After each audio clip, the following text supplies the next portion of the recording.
hemos iniciado la grabación. Si no hay más preguntas, no sé si con eso contesté tu pregunta, Julio. Sí, profe, muchísimas gracias. No, no, porque... Bueno, si no hay más preguntas, arrancamos un poquito con lo que tenemos hoy, si les parece. Nosotros Profe, habíamos ¿le puedo hacer una avanzado en pregunta? obligaciones. Preferí que la doctora... Sí, cómo no. En esto de los, Adelante. por ejemplo, en lo que es respecto a los alquileres, ¿no? Si hay una ley de alquiler y vos que decidís hacer un contrato fuera de esa ley, ¿se puede, digamos? Sí. O sea, con que haya buena fe en las dos partes y ninguna se abuse de otra, como que se puede hacer lo que se convenga, ¿no?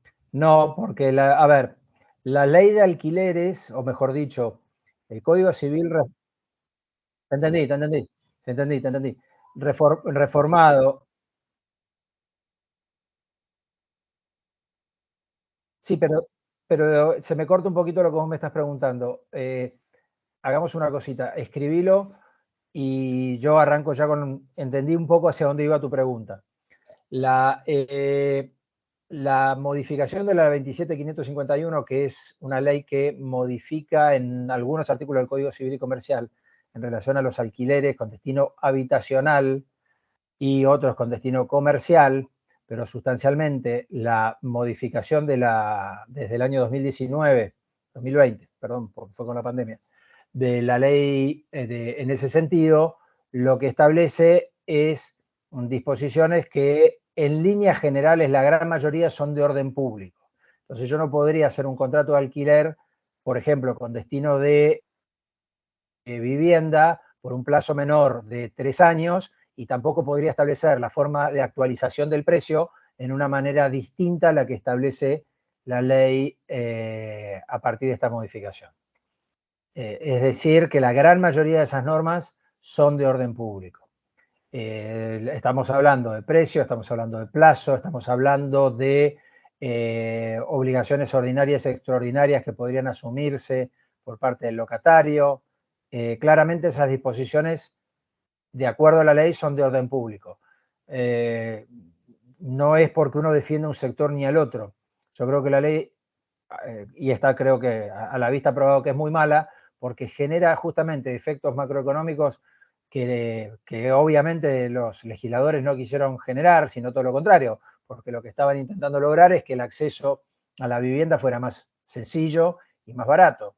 Y lograron, en términos macroeconómicos, insisto, y lo digo por experiencia profesional, exactamente lo contrario, porque se retrajo el mercado inmobiliario de la locación con destino de vivienda de una manera brutal. Es más, lo que muchas veces sucede cuando estas normas de orden público se meten tanto en los mercados, no digo que el mercado de la contratación inmobiliaria con destino de alquileres con destino de vivienda tenga que ser libre ni que, bueno, que sea la mano invisible de Adam Smith. Yo por lo menos no creo en eso, pero me parece que hay que tener mucho cuidado para no generar estos efectos como los que generaron. Y digo, es un mercado siempre muy sensible.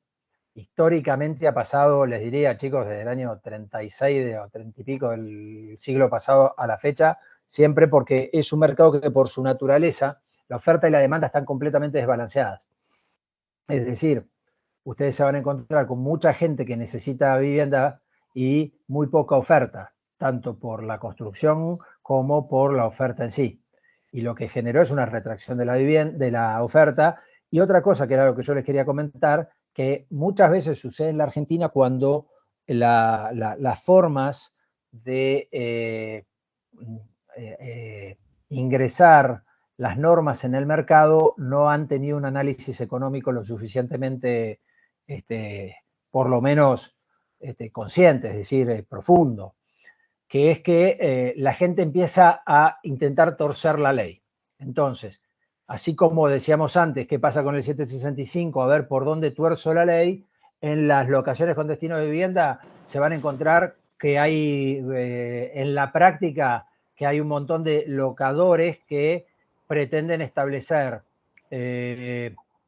contratos de locación en el que el objeto se define como no de vivienda, sino comercial, ¿Por qué? Porque en ese sentido es más laxo que el destino de vivienda. Y de repente, ¿cuál era el sentido de poner ese departamento, supónganse, en alquiler?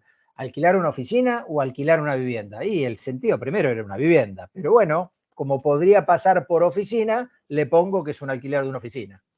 ¿Me explico? Entonces empiezan todas ese tipo de cuestiones donde la gente tuerce la ley, a veces lo hace mal, ilegalmente, ¿correcto? Producto de que al mismo tiempo la oferta de ese bien en ese mercado no puede frenarse, porque ¿qué hace el dueño? No, a ver, con el inmueble, no lo puede meter adentro de un bolsillo y llevárselo al extranjero, ¿correcto? Entonces, sigue siendo un bien que va a estar en el mercado, por lo menos durante un determinado tiempo, y que va a intentar buscar, hola, y que va a buscar durante un determinado tiempo vías alternativas de poder satisfacer el interés de esa parte. Y vuelvo a decir que estoy describiendo, no estoy juzgando, estoy describiendo una situación que creo que muchos de ustedes conocen. Bueno, ¿alguna otra pregunta? Bueno, yo les estaba comentando que la clase de la doctora Rossi para mí era muy importante que la vieran con ella porque es algo que se puede ver, por así decir, separado del ritmo que tienen estas clases que están viendo conmigo. Que era ver la persona jurídica como tal.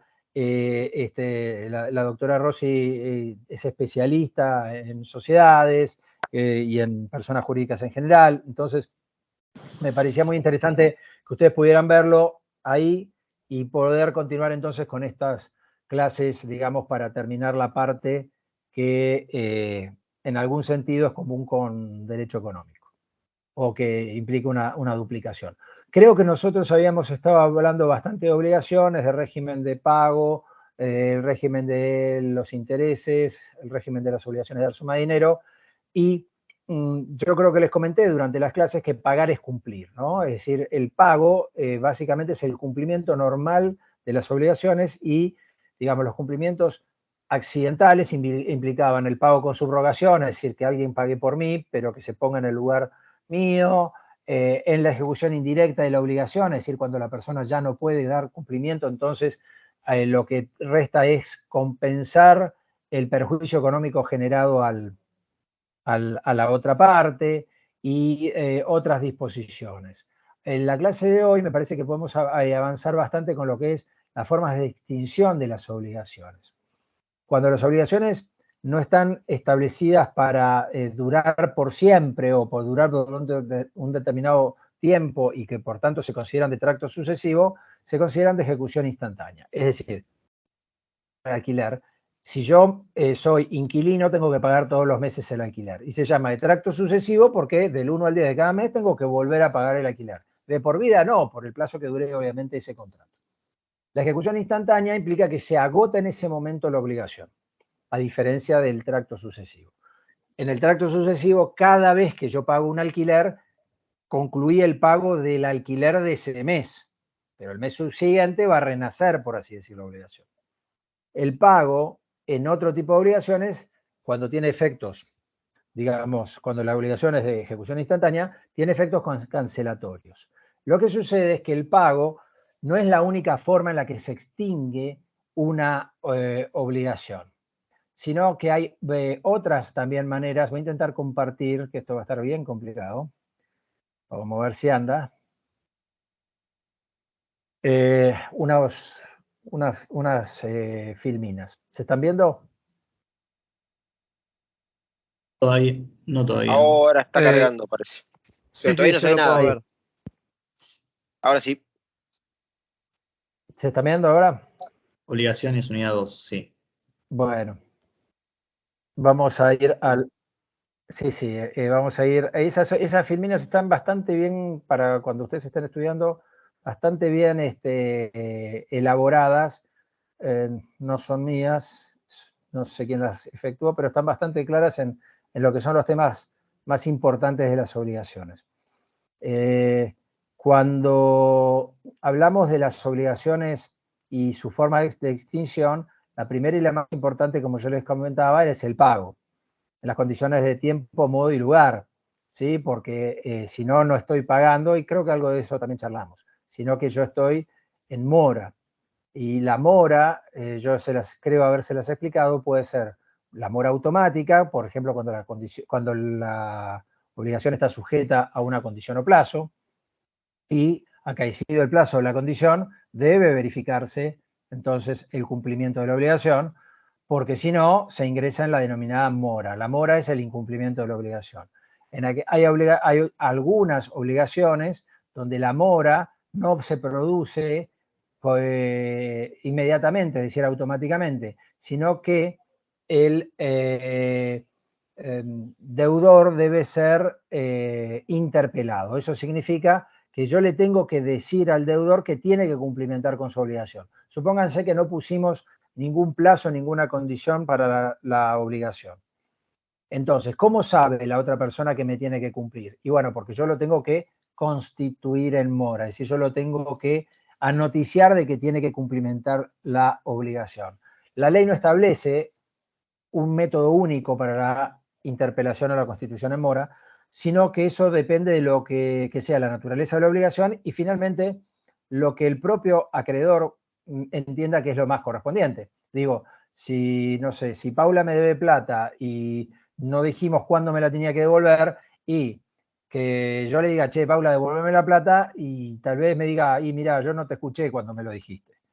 Si yo le mando una carta documento, un telegrama, eso queda sentado en algún lado, ¿me explico? Donde se le facilita el día de mañana al acreedor la prueba de la constitución en mora. Insisto que en la gran mayoría de las obligaciones, sobre todo las de dar suma de dinero y aquellas que son contractuales o aún fiscales, la gran mayoría de ellas tienen un plazo, ¿sí? Acuérdense que el plazo como elemento implicaba tener en cuenta el acaecimiento de un hecho futuro incierto, perdón. El 5 de noviembre es un plazo y distínganlo de la condición, que es el acaecimiento de un hecho futuro, pero incierto. Bueno, te presto el libro hasta que apruebes el examen. ¿Cuándo vas a aprobar el examen? Ese es otro tema, ¿está? No sabemos exactamente. Acuérdense que tanto el plazo como la condición pueden ser suspensivos o resolutorios, es decir, que no arranca mi derecho como acreedor hasta que se da esa condición y por eso está suspendida, o este derecho que yo tengo como acreedor se va a extinguir y se va a resolver cuando la condición o el plazo es resolutorio. Pero bueno, creo que de eso ya en algún momento hablamos o pudieran avanzar ustedes por las suyas. Lo que les quiero hablar es de distintos tipos de extinción de las obligaciones. Ahí en la filmina aparece uno que es la novación. La novación justamente es la extinción de una obligación por la creación de otra nueva destinada a reemplazarla. Y la voluntad de novar es el requisito esencial. Ahora, vamos a ir con cuidado, como se dice en el dicho, despacito y por las piedras con la novación. Porque la novación, como su definición establece, implica la extinción de una obligación por la creación de otra que la reemplaza. Entonces, cuando yo refinancio un crédito, probablemente esté novando. Y cuando estoy novando, significa que se extingue una obligación y nace otra que la reemplaza. Ojo, porque si esa obligación de acá, digamos la que se extingue y no la que reemplaza, no conserva garantías, condiciones, etcétera, ojo, porque se quedaron sin las garantías, condiciones, etcétera. También tengan cuidado en la novación, porque la novación va a tener, al extinguirse esta y al salir esta, dos fechas distintas. Esta tal vez estaba fuera de un periodo de sospecha, esta tal vez está adentro de un periodo de sospecha. Entonces, ojo con la novación y con las refinanciaciones, le doy, disculpen la expresión, pedal al deudor porque le tengo lástima, entonces que me cumplan y además tengo miedo que el día de mañana no pueda cumplirme, entonces buenamente he intentado que tenga más plazo. Digo, no es que la novación indefectiblemente va a tener este efecto, porque uno, obviamente, cuando está renegociando, cuando está pensando en novar, lo que tiene que simplemente hacer es decir que quiere mantener las garantías, las condiciones y que la obligación que se ha novado, que ha nacido en una determinada fecha, tiene como causa la anterior, que tiene otra fecha. No sé si soy claro. ¿Ah? Pero a veces uno se encuentra en el ámbito profesional con gente que no tiene presente estas cosas y es un dolor de cabeza, chicos, porque imagínense, de un crédito limpio pasamos a tener un crédito sucio.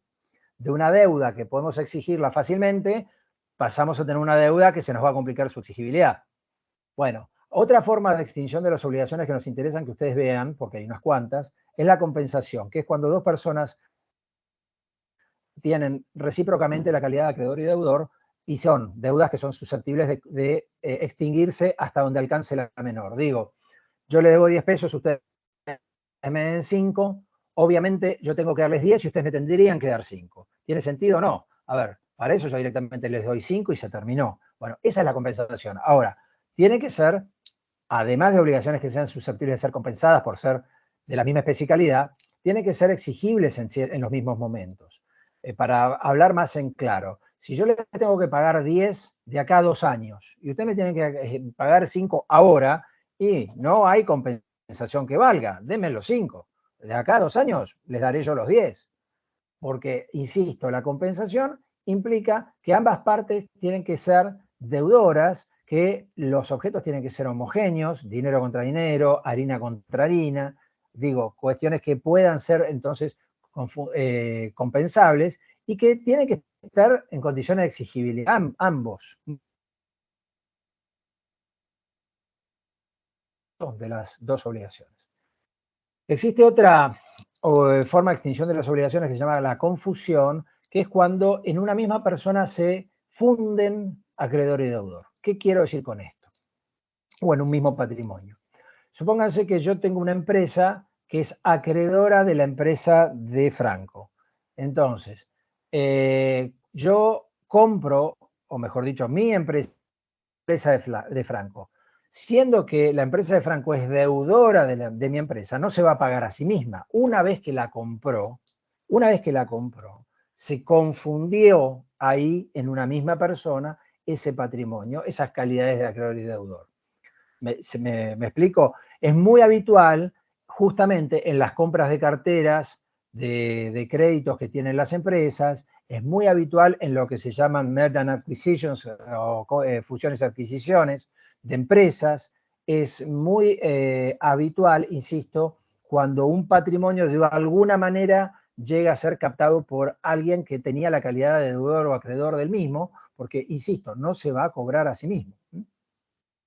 Bueno, la renuncia del acreedor es una situación más improbable porque en general las renuncias implican, digamos, muchas veces que estén a mitad de una transacción y las transacciones tienen que ser presentadas judicialmente para valoración.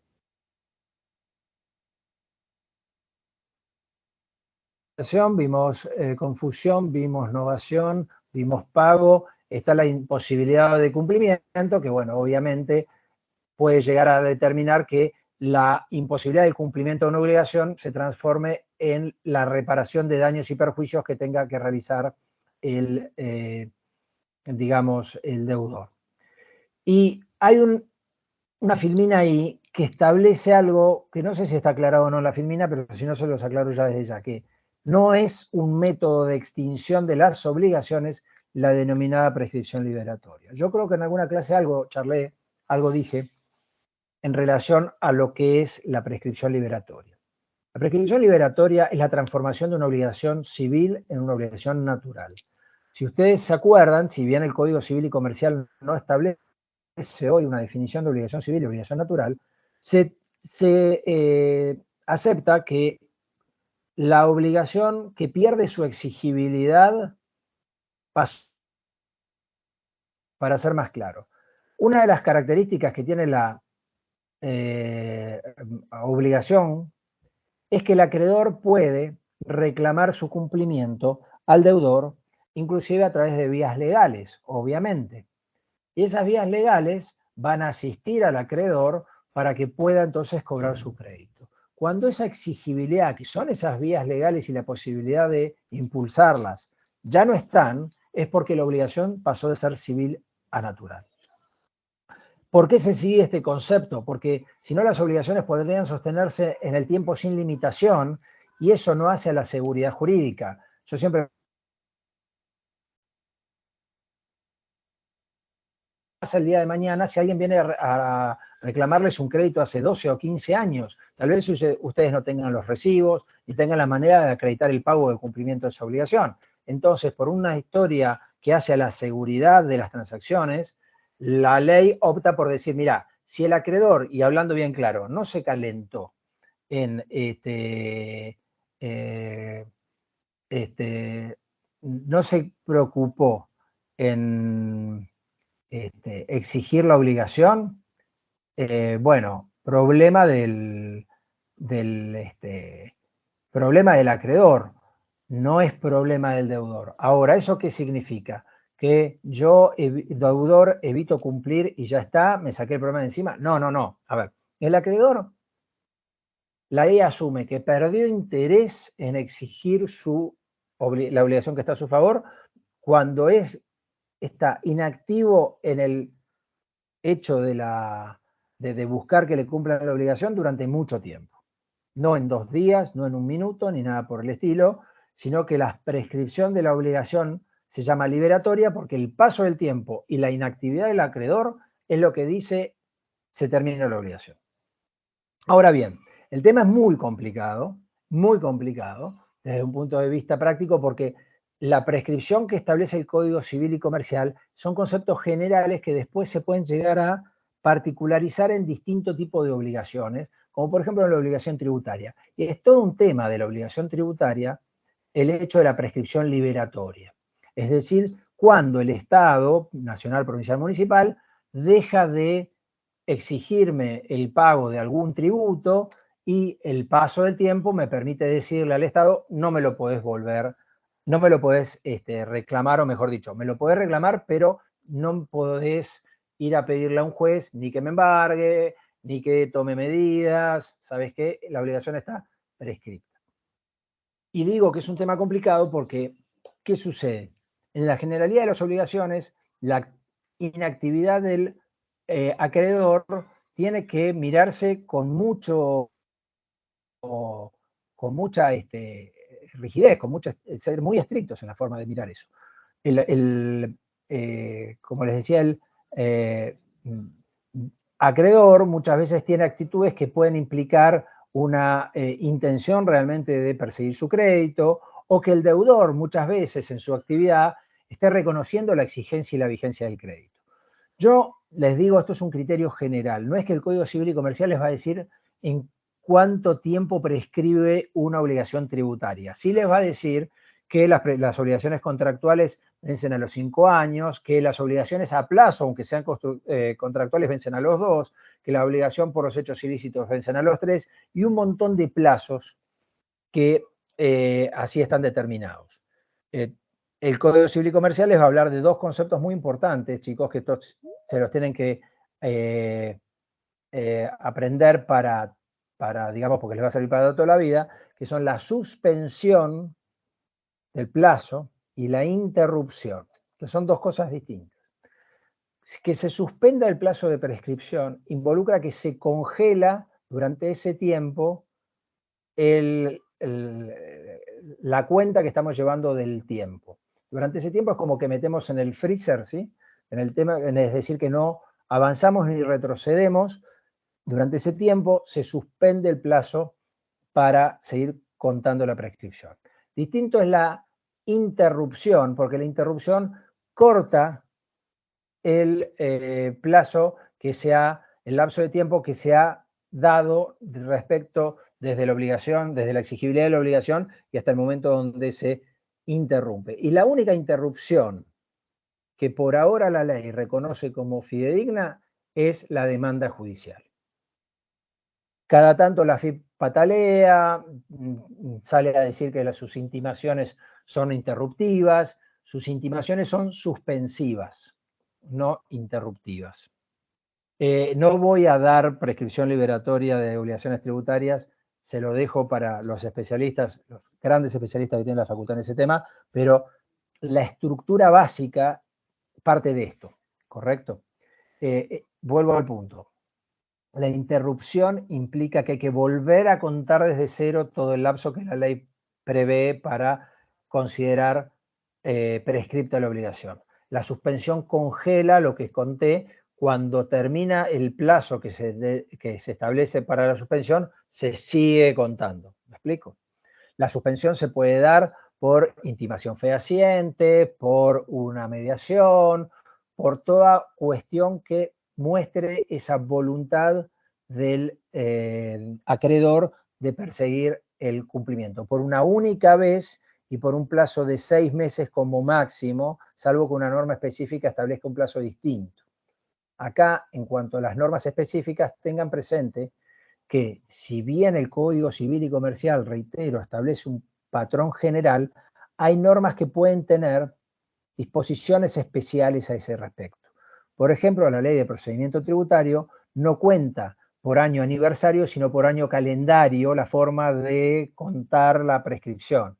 Es decir, que no lo establece a partir de, supónganse, hoy es 9 de septiembre, sino que lo va a establecer desde la finalización del año donde la obligación se devengó. Si la obligación se devengó 1 de septiembre, va a empezar a correr el cómputo desde el 1 de enero del año que viene.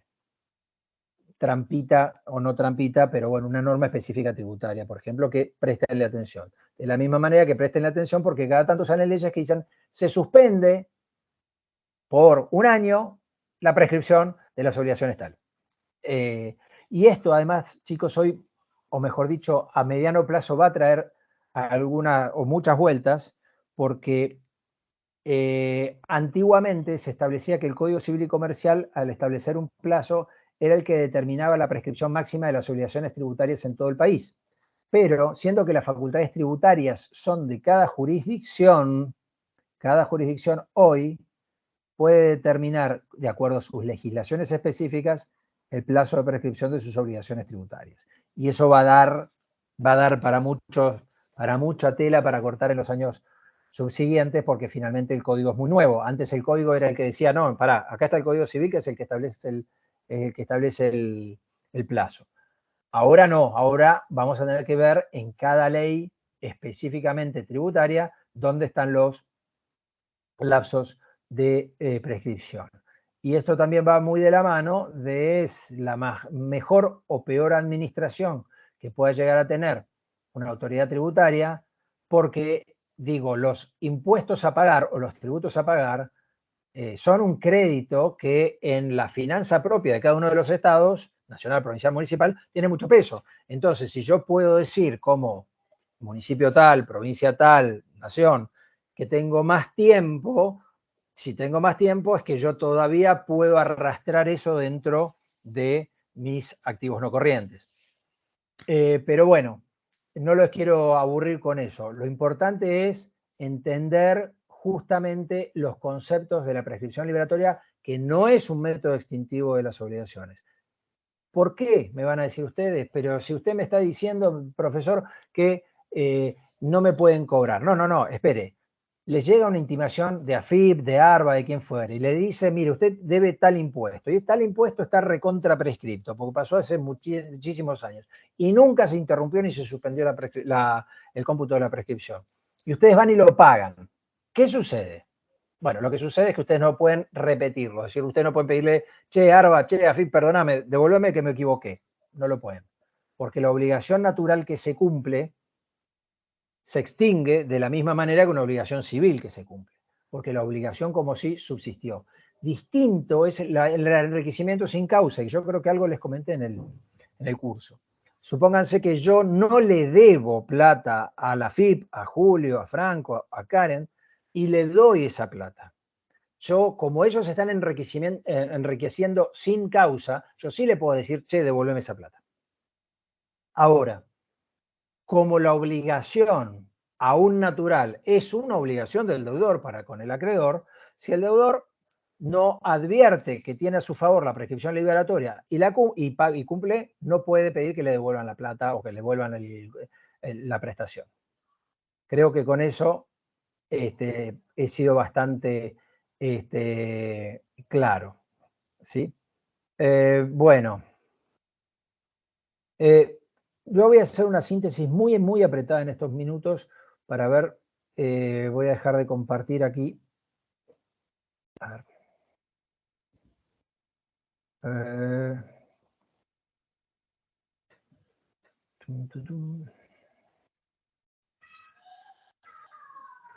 ver.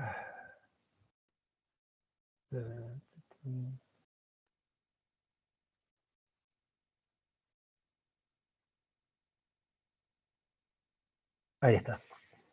Bueno, como les decía, en esta parte hay, en cuanto a las obligaciones, hay un tema que es lo que se llama la teoría general de la responsabilidad civil. Yo me tomaba bastante tiempo antes para darlo, no sé si tiene mucho sentido, y tal vez habrá que circunscribirse solamente a la cláusula penal. Me explico. En una obligación tengo un deudor y un acreedor, ¿correcto? Y puede ser por diversos motivos. Puede ser de origen extracontractual o de origen contractual. Digo, yo hice un contrato con Karen y lo incumplí. Entonces Karen viene y me lo reclama. Perfecto. Esa es una posibilidad. Pero también yo no hice ningún contrato con la AFIP y no pago un impuesto. Bueno, es un origen legal, pero sigue siendo el incumplimiento de una obligación aun cuando su origen no sea un contrato. Esta gran clasificación de extracontractual y contractual persigue, digamos, prever fundamentalmente en el ámbito contractual muchos de los efectos dañosos que tienen los incumplimientos y ya establecer en forma acordada indemnizaciones, es decir, como Karen hizo un contrato conmigo y si yo, digamos, no cumplía con las obligaciones, Karen ya había previsto en el contrato que yo le debía, supónganse, si fuera un préstamo de dinero, que yo le debía tanto de punitorios. ¿Recuerdan los punitorios? Bueno, ahí pactamos que la sanción por mi incumplimiento eran esos punitorios. Si en vez de ser punitorios fuera otro tipo de obligación, eso se llama cláusula, y en punitorios también se llama cláusula penal. Es decir, nosotros ya previmos en un contrato que ante el incumplimiento la sanción iba a ser tal o cual para el incumplidor. ¿Me siguen? Bien. Eso en el ámbito extracontractual no puede operar. Y en ambos ámbitos, contractual y extracontractual, no es ni más ni menos que la aplicación de lo que se llama teoría general de la responsabilidad civil o teoría del daño, que ustedes lo pueden llegar a escuchar alguna vez, que es que para que yo tenga que repararle a Karen o repararle a una persona con la cual no tengo ningún tipo de vínculo contractual, yo tengo que tener presente en que yo haya incumplido, yo deudor sea deudor por el hecho de mi incumplimiento. ¿Tá? Y el incumplimiento tiene que ser imputable. ¿Qué significa que sea imputable? Que no tiene que haber habido ni fuerza mayor ni caso fortuito, que es todo lo que no ha podido preverse o que previsto no ha podido evitarse. ¿Qué significa esto? Que si yo le tenía que entregar, supónganse, unos papeles a Karen y me agarró la tormenta esa tremenda, mientras duró la tormenta, hecho de la naturaleza, caso fortuito, no pude cumplir. O, supónganse, hubo un piquete, yo iba hacia lo de Karen para cumplirle y el piquete no me dejó pasar. Es fuerza mayor, un hecho del hombre que hace imposible el cumplimiento. Ahora, de por vida es imposible el cumplimiento el granizo que caía o el piquete que me encontré, no, mientras duró. Luego yo tengo que cumplir, ¿correcto? Ese hecho tiene que ser imputable y las dos excepciones, el caso fortuito y la fuerza mayor, aluden solamente, insisto, a algo que sería insalvable para cualquier otra persona, no solamente para Gonzalo, en esa situación. El hecho entonces tiene que ser imputable y tiene que ser generador del daño, ¿correcto? Tiene que haber un daño. Cuando hablamos del daño, hablamos justamente del lucro cesante, lo que se dejó de percibir por el hecho en sí, o por el daño emergente, lo que surge específicamente derivado del mismo. Y además, en el caso de las personas humanas, solamente lo que se llama el daño moral. El daño, no, ustedes como estudiantes de ciencias económicas no tienen por qué saberlo ni profundizar, tiene, además esta triple clasificación, tiene enormes posibilidades de subramas y muchas clasificaciones. No se vuelvan locos con eso. Ahí estas tres grandes categorías son bastante fáciles de entender.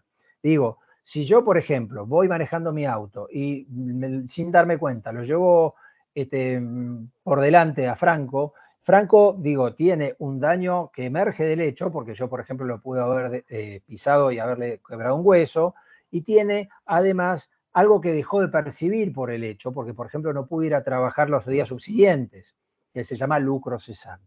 Lucro cesante, daño emergente.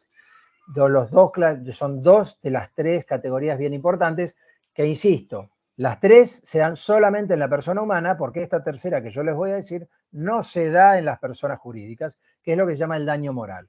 Además de que le quebré un hueso, además de que no pudiera trabajar, Franco la verdad la pasó muy mal porque se afectaron sus sentimientos legítimos de no saber si el hueso se iba a reparar debidamente, si iba a perder o no el trabajo. Es decir, el daño moral es la afectación a los legítimos sentimientos de una persona derivados justamente de ese incumplimiento.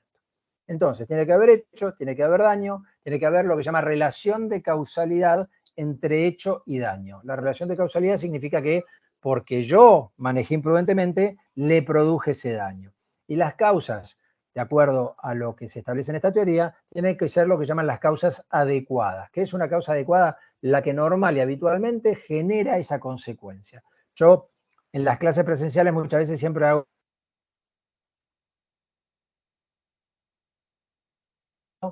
y les pido, si alguien me empujó, la responsabilidad de romper este vidrio es mía, y ustedes me van a decir, y sí, no, pero el otro lo empujó. ¿Cuál fue la causa adecuada? La causa adecuada fue el empujón, no que yo me caí sobre el vidrio. ¿Sí? Eso, yo fui un mero agente de la causa que normal y habitualmente genera esto. No se vuelvan locos leyendo sobre la causa, la conditio sine qua non, la causa próxima. Lo que la ley considera se llama causa adecuada.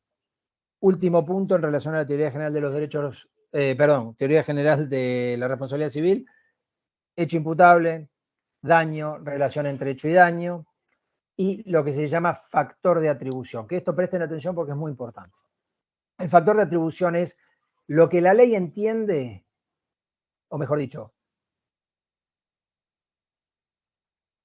Luis o Luis tienen que responder por un hecho de esta naturaleza, un hecho generador de daño. La ley atribuye responsabilidad, el deber de reparar, a personas, no solamente por lo que ustedes están pensando en este momento, que es lo que se llama la culpa, es decir, el accionar directo de un sujeto o el dolo cuando lo hace con intención, sino que además de que si yo imprudentemente me lo llevé puesto, disculpen, con el auto, también va a ser responsable, además de Gonzalo López del Carril como conductor imprudente, el dueño del vehículo. ¿Por qué? Porque hay una teoría que dice que uno crea un riesgo sometiendo determinadas actividades o bienes a la sociedad. ¿Está? Eso se llama responsabilidad objetiva. Mientras que el factor de atribución responsabilidad subjetiva se fija si Gonzalo manejó bien o manejó mal, y además si lo hizo con o sin intención respecto de Franco, en la responsabilidad objetiva se prescinde de analizar eso y sea por el factor de atribución de riesgo creado, sea por el beneficio económico de la empresa, sea por el hecho del dependiente, sea por la responsabilidad de los padres por los hijos menores, en todos los casos prescinde del análisis de cómo actuó el sujeto en el hecho y dice, mira, vos por estar en esta situación respondés. Vuelvo a mi ejemplo del auto porque me parece el más visual, más allá de que tal vez sea medio elemental. El dueño del auto que yo manejaba también responde. También significa que los dos respondemos y tiene el dueño del auto, de todas maneras, una acción respecto de mí, porque finalmente yo fui el que generé eso. Pero frente a Franco, los dos respondemos no solidariamente, sino en una responsabilidad que se llama concurrente, que es parecida a la solidaridad, pero no es estrictamente la solidaridad porque tienen dos causas de origen distinto. Entonces, esta teoría general de la responsabilidad civil, yo se las traigo, más allá de que, por ejemplo, esto ya lo pactamos en una cláusula penal en el ámbito contractual, porque hay un montón de actividades que las empresas tienen. Imagínense, por ejemplo, en lo que es la responsabilidad por daño ambiental, la responsabilidad por hoy, si se quiere, por la actividad empresaria, en el que el daño se va a determinar así. Entonces, supónganse ustedes tienen que comprar una empresa petrolera y bueno, ¿cuál es el daño eventual que pueda llegar a tener que hacerse cargo esa empresa petrolera por haber, desde el punto de vista ambiental, alterado el ecosistema? Son preguntas muy importantes respecto de cómo se estructura entonces ese cálculo y esa forma de determinar si el sujeto tiene o no tiene responsabilidad respecto de esto.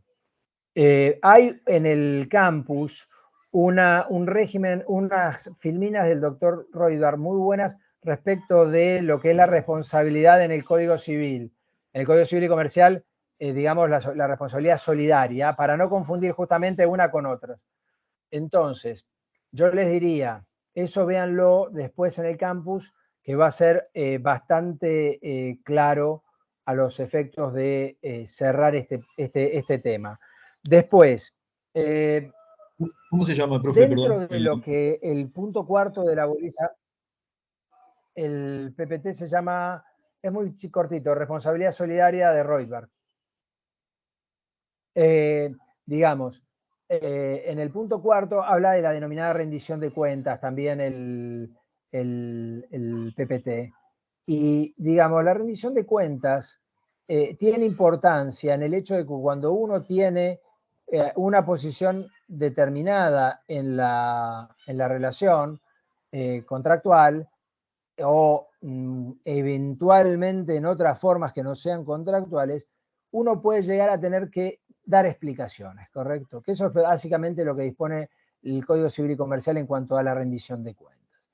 La rendición de cuentas significa de que si uno administra, ¿sí? Si uno maneja dineros que no son totalmente de uno o bienes que no son totalmente de uno, uno tiene que explicar específicamente qué es lo que hizo con eso.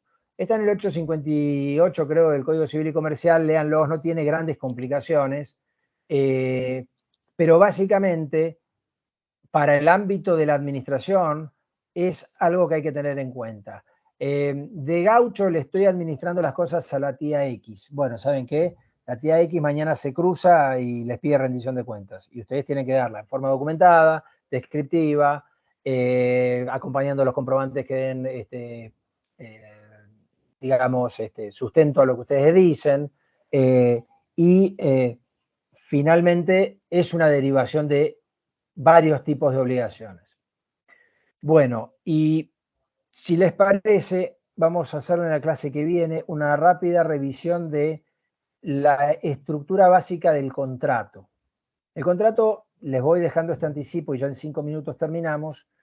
El contrato básicamente es una estructura en la cual dos o más personas establecen una relación jurídica a partir de su voluntad, es decir, a partir de la voluntad de los contratantes, de las partes, ¿no?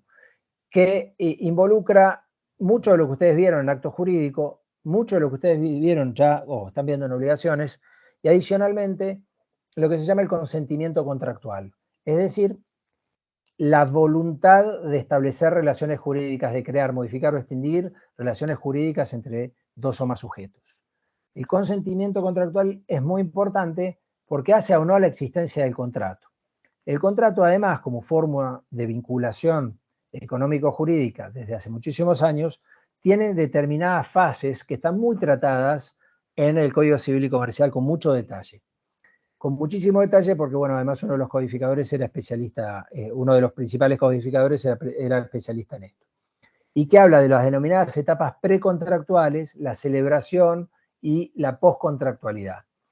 Vamos a verlo muy por encima y básicamente a lo que yo voy a apuntar es a el concepto del contrato como fuente hoy por hoy principal de las obligaciones, sus efectos, las clases de contratos y la extinción. Cuando hablo de clases no hablo de clasificaciones porque podemos estar clases y clases dando esto. Pero básicamente, y con esto sí termino, prometo, hay una doble faceta a tener en cuenta en la realidad contractual. Lo que se llama la contratación en masa o protección del contratante débil, en la que generalmente hay una visión de la ley de entender que no hay un cierto equilibrio entre las partes, y aquella contratación clásica donde opera el principio de autonomía de la voluntad, que es uno de los elementos fundantes del contrato. ¿Qué quiero decir con esto? La teoría contractual proviene del siglo XVII, XVIII, XIX, sobre todo el XIX, en cuanto a una cierta idea de los contratantes son gente libre y pueden hacer entre sí lo que quieran. Y eso involucra una inocencia de pensar que estamos en un equilibrio de conocimiento de lo que estamos contratando, es decir, un aspecto técnico, de un aspecto jurídico y un aspecto económico. Y si bien las partes en un contrato nunca están en un equilibrio perfecto, no están en igualdad absoluta de condiciones económicas, jurídicas o técnicas, lo cierto es que la ley prevé que cuando hay un gran desbalance en ese sentido, hay que auxiliar a la parte débil. Y ahí aparecen las leyes como la Ley de Defensa del Consumidor, la ley de, digamos, de lealtad comercial, distintas leyes que son protectorias de la parte débil, que vamos a hablar, la ley de tarjeta de crédito, que después vamos a charlar un poquito sobre ellas. Eso es un esquema que hoy una persona de ciencias económicas no puede dejar de tener presente. Porque si ustedes mañana quieren comercializar, y creo que no sé si Julio me había hecho unas preguntas a ese respecto, digo, Sí. si uno quiere comercializar determinados bienes que tienen destino de consumo masivo, y de acuerdo a lo que dice la ley 240 en su artículo primero, y bueno, uno tiene que tener en cuenta que va a tener que respetar ciertas normas que son mucho más estrictas que si uno tuviera que vender ya no al consumo masivo, sino a determinadas empresas que se vinculan en el cual tengo más juego, por así decir. Puedo negociar más, puedo establecer normas contractuales, más, si se quiere, que dependan de la voluntad de las partes. Vamos a analizar eso, pero tengan presente esa doble esfera, porque es una esfera muy importante, la del derecho de consumo, hoy por hoy, les diría en prácticamente casi todas las actividades empresarias. Así que bueno, los dejo, nos vemos el martes que viene y cualquier duda estoy a disposición de ustedes.